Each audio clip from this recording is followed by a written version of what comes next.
Welcome back dito sa channel natin. Andito tayo ngayon sa may Bay City, sa may Pasay. Maganda na pala dito sa harap ng MetLife Mall. Ito na yung bagong daanan na papasok dyan sa loob.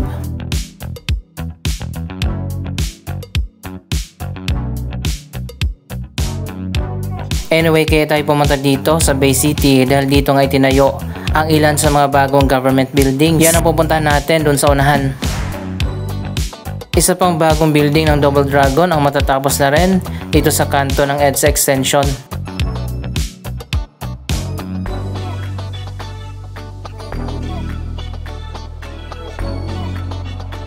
Napaka-progresibo na nga dito sa Bay City, isang dating reclamation area na ngayon ay naging isang syudad na. Napakaganda ng location nito sa Manila Bay, kaya naman naisipan nga ng gobyerno na dito na itayo ang ilan sa mga bagong government building. Eto na makikita natin dito sa unahan ang bagong Bureau of Immigration main office.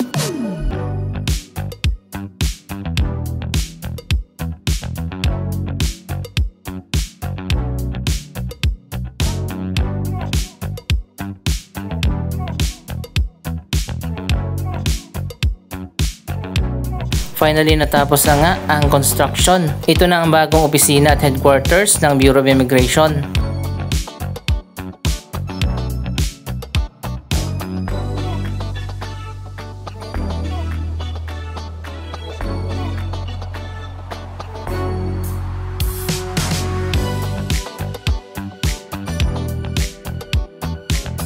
Kung hindi ko nagkakamali, nasa 9 billion ang budget sa proyektong ito.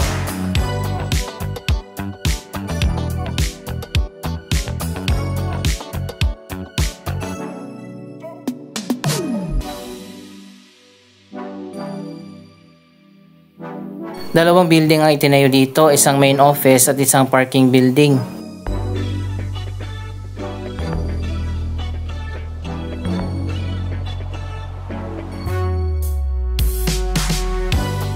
Ito na nga, tinilagay na ang logo ng Bureau of Immigration.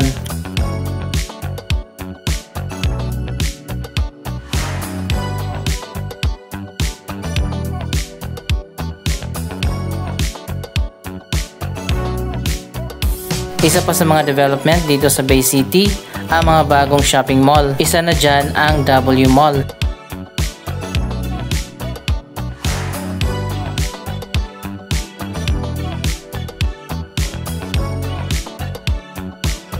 Natapos na rin pala ang major renovation sa Golden Bay Restaurant.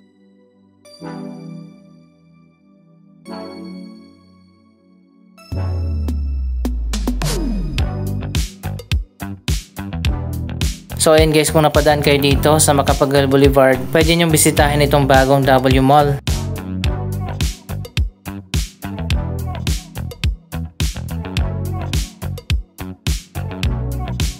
Konti na lang ang vacant dito sa Bay City. Halos fully developed na yung buong area na to. Dito naman tayo sa kabilang side, may mga bagong residential condominium na natapos na.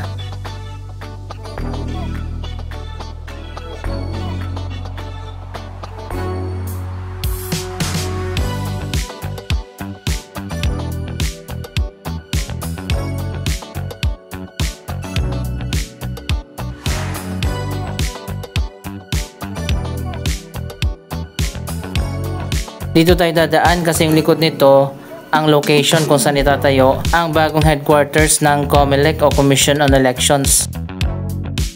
Napakalawak ng area ng COMELEC at medyo malaki din yung building na itatayo nila dito. Katabi naman ito ang Philinvest Cyberzone Building kung saan ngayon pansamantalang lumipat ang NBI. Na-demolish na kasi ang headquarters ng NBI doon sa may Taft Avenue at itatayo na ang bago nilang building.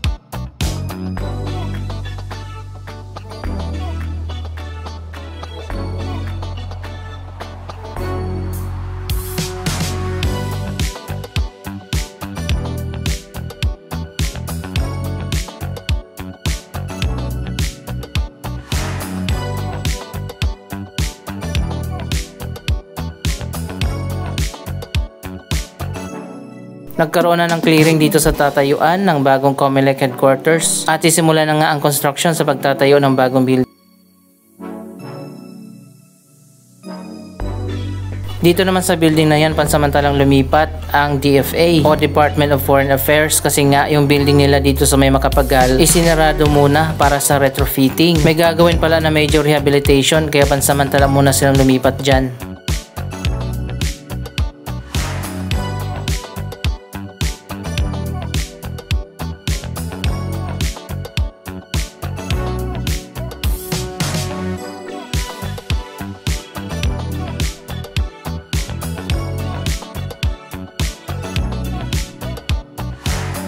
Andito na nga ngayon sa Manila Bay Area sa May Pasay ang ilan sa mga government building. Dapat talaga na sa isang lugar lang ang mga government building natin para hindi na mahirapan yung mga tao na palipat-lipat sa iba pang mga lugar.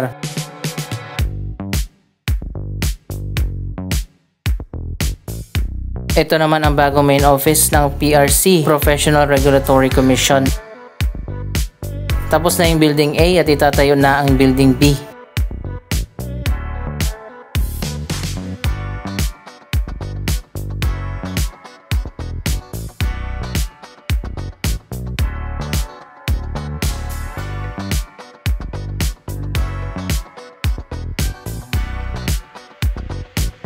So ayan guys, magkakatabi lang sila dito. Ito naman yung likod ng Bureau of Immigration Building. Ayan, kitang-kita natin yung parking area dito sa likod.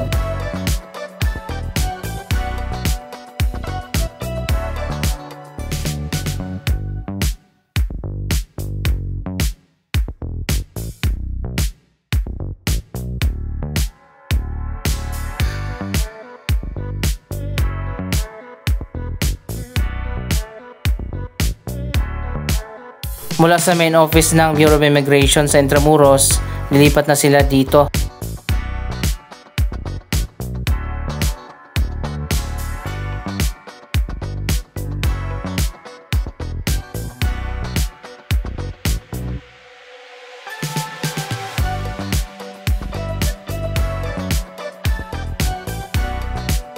Ngayon lumipat naman tayo dito sa Fort Bonifacio sa Taguig.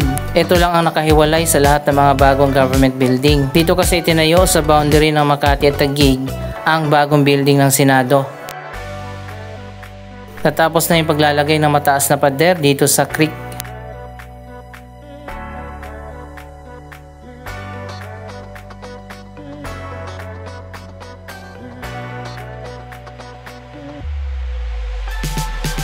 Pati na rin dito sa kabilang side, tinaasan na rin yung pader.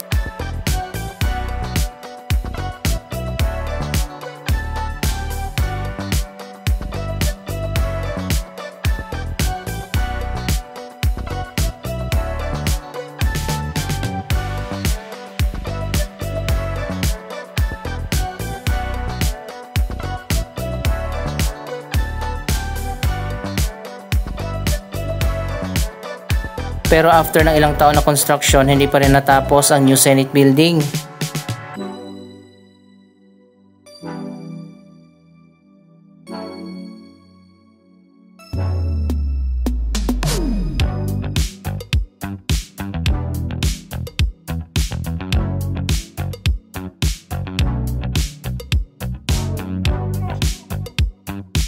So ayun guys, makikita naman natin may mga bagong kalsada na dito sa paligid ng bagong building ng Senado.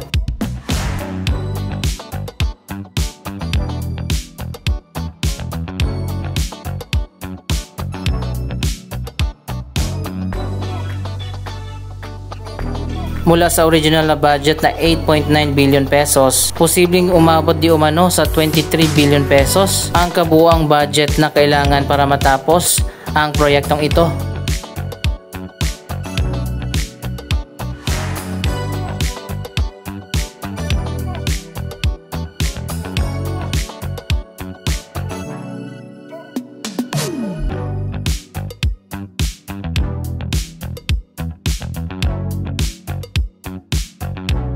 Ayon mismo sa Senado, hindi nga sila makalipat dito dahil hindi pa nga tapos ang new Senate building.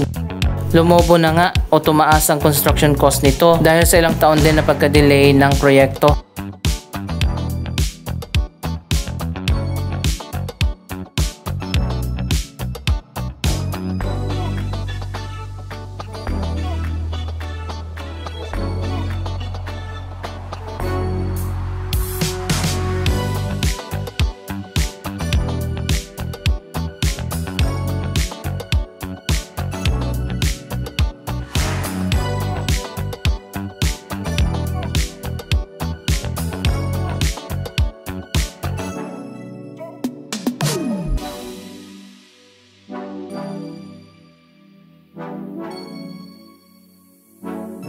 4 na building ang itinayo dito, ang bawat building ay interconnected at magkakaroon pa yan ng sky garden dyan sa taas.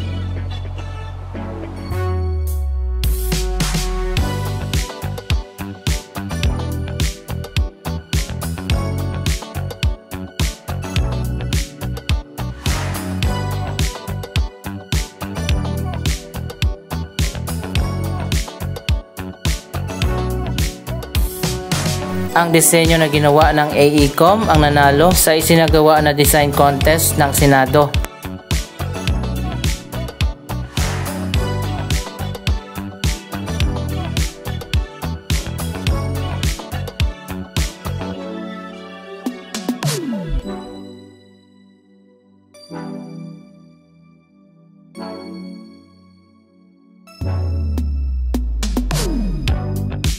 Ang bawat office building ay may 11 na floors. Ito na nga ang magiging opisina ng ating mga bagong senador kapag natapos na ito sa year 2028. Yan ang bagong timeline o schedule para matapos ang proyektong ito.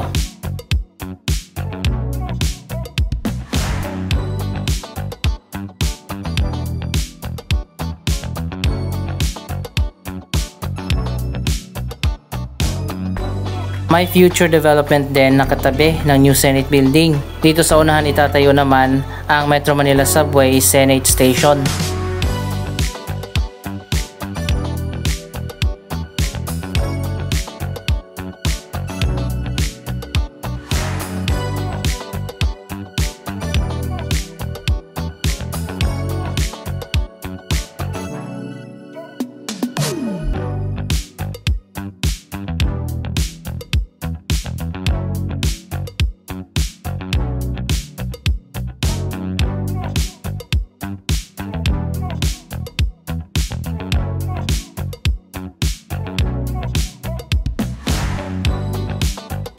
Ang malawak na property na ito na katabi ng new Senate building ay naibenta na sa Robinsons Land Corporation sa halagang 20 billion pesos. Dito naman itatayo nila ang Bonifacio Capital District.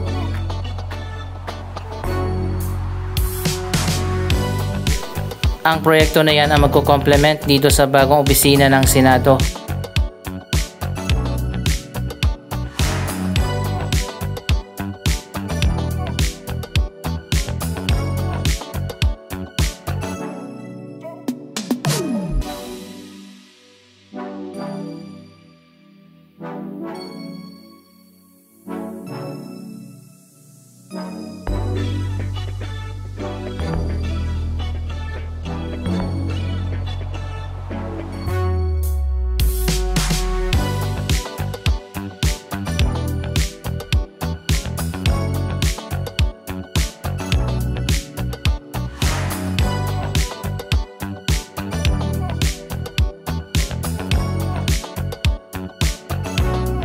Magtatayo dito ng ilang mga office building, residential condominiums, may shopping center at hotel din ay tatayo.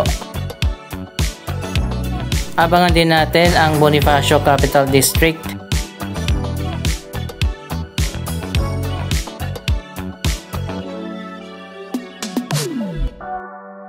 Mula dito sa may gate 3, kitang-kita na natin ang progress ng bagong Senate building.